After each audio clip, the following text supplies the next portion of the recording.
apprentice, I studied MVQ level 3 electrical installation. I studied electrical installation apprenticeship.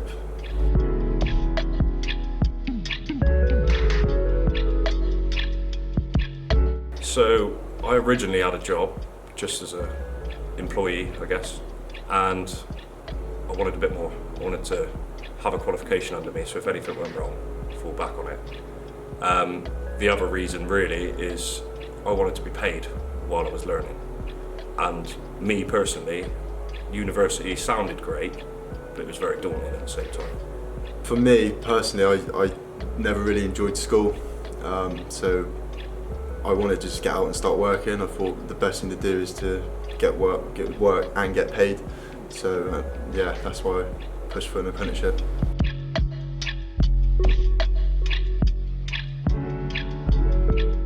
So when we're first learning, we're in offsite build a lot of the time. So you're building your panels, wiring, stuff like this, and you sort of wrap it up, goes out the door. You don't see the panel ever again, so you don't see the full installation, see it actually working. I got put on a job where I built it in the workshop in offsite build, followed it to site, worked on the site for 6 months installing all the cables, and actually got to see it up and powered up. And it's quite a good job satisfaction to see that. So there's a couple, to be honest, really. With my job, you lodge away, go up and down all the country, so seeing new places, seeing the country, different people, that's quite a good one, and also seeing your work from start to finish is a really good one.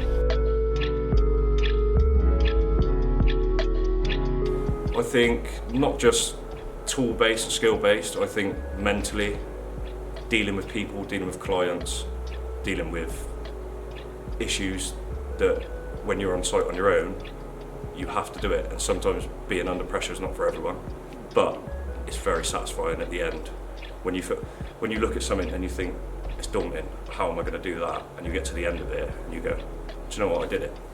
Satisfaction, and makes you feel good about your job as well. I think it's taught me good valuable life skills, like all the different people you meet, you learn from them. The discipline's a lot of one, and just the urge to just go higher, get better goals, and achieve them. So my journey from then till now, I had a job obviously, and I sort of did a little bit of fibbing in my interview and said I could do this and do that. I couldn't even use a drill when I started at Bridges. I'm now running the biggest panels in there, out on site, doing installs, everything.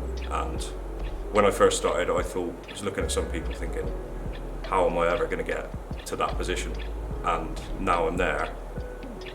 Hard work, dedication, and don't be afraid to get things wrong. Don't be afraid to ask questions. It's never a silly question. The more you ask, the more you learn. The more you get wrong, the more you learn. So I was probably quite quiet when I first started at 16, 17, and then you go on, you learn, you do more stuff, and now in my position now I'm a supervisor, a tester, so just there's a massive difference, and the people that you work with help you with that because they trust you and they can see your potential basically.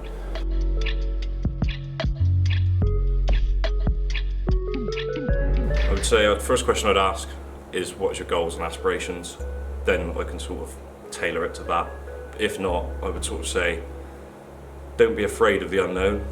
Don't be afraid of getting things wrong. You're never going to get everything right first time. You're never going to get everything perfect. If you do, you're probably the best person in that industry already.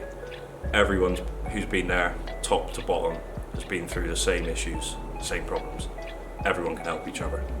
I'd say do it. You've got the chance to learn, get paid, and it can take you so far in life. You get a qualification out of it, so even if it's not for you, if you've got the qualification, you've done it and you've still got that if you need it. So I would definitely do it.